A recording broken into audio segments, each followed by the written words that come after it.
everyone, welcome back to This Old Kitchen. As you can tell, my microphone is on the fritz, and as you'll see, it's just like my smoker. So we started out the day wanting to smoke one of our favorite pieces of meat. If you've ever been to a Brazilian restaurant, you know that they are known for their picanha. Fantastic piece of beef. And we came across this one day. It was on literally a whim to go and smoke something. We came across it, ironically, at Walmart. It is an expensive piece of meat. I think this one piece here is just under 3 pounds, and it costs us about $30. So it's $10 a pound.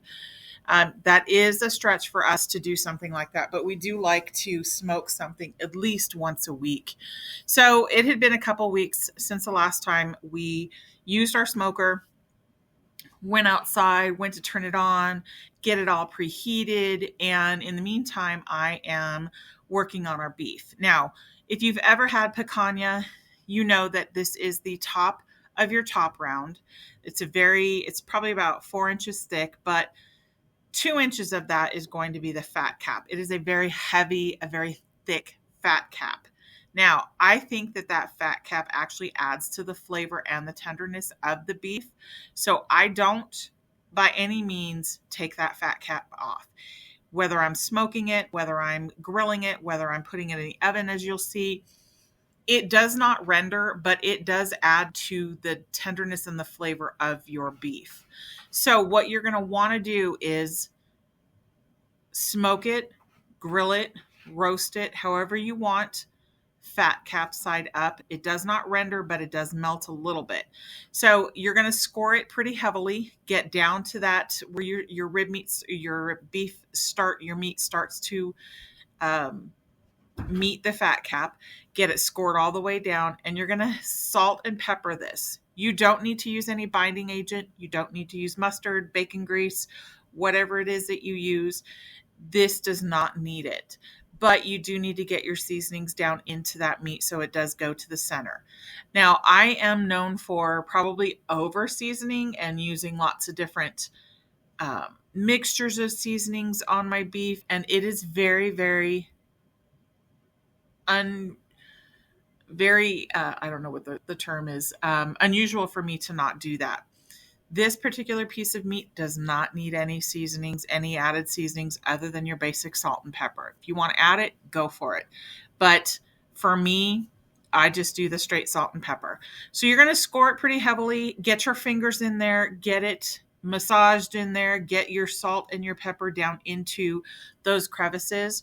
And then you're going to stick it in your smoker, your oven, or your barbecue fat side up. Now, I started out with my smoker preheating at 200 degrees, and we went to go put our meat in, and our smoker stopped working.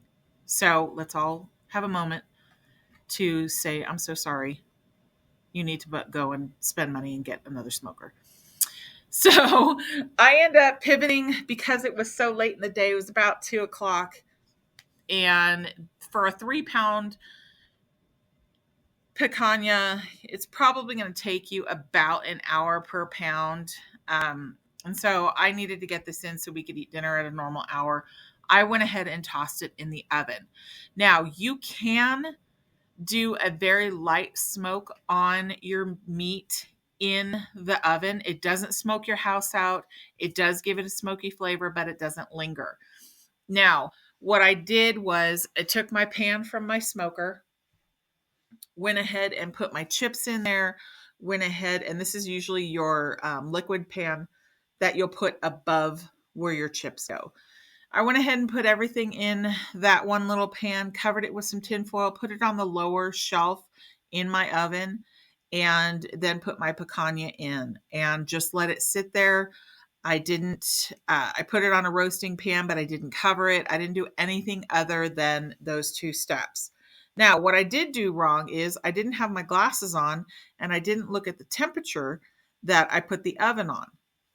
I would suggest around 200 degrees to do a nice slow smoke on that. I put it at 300. So it cooked within an hour and a half, and I did overcook it, which really upset me, but it still was so incredibly good. So what you'll see next is that coming out of the oven, and as you can see it looks fantastic. Now, if you do a dry brine on this, which you can do a minimum of 12 hours, and then make sure that you rinse that salt and pepper off. Then put it in your oven, because that's your meat has already been seasoned during that dry brine. What I end up doing with this afterwards is the second day, and you'll see that later in this video, I went ahead and made beef tacos. I stuck it in my crock pot, and I think my microphone is still not working at this point, but I put it in the crock pot with some green salsa verde, a little bit of beef broth, and just let it simmer. I didn't want to overcook it anymore, because as you can see, when at one point in this video, it's pretty cooked. But I threw it in the crock pot. I let it just render and just sit on a low temperature for a couple of hours with that green salsa verde, and those tacos were fantastic. Even the 17-year-olds liked it. So I hope you guys try this. Always remember that if something happens with your smoker, your barbecue, your oven, whatever the case is, if you've got multiple sources of heat, there is a way to get you what you want done with the planned dinner. There's always ways to pivot. So just always remember that. You can always pivot. What's the worst case that can happen? It comes out different and you learn the next time. Or you don't pivot and you don't eat. Or you go to fast food, which I'm not one for. But anyway, I hope you guys try it out. Try your oven as your smoker, especially within this cold weather. I think that probably had something to do with it, because we had a couple freezes. But definitely try it, and I hope you enjoy.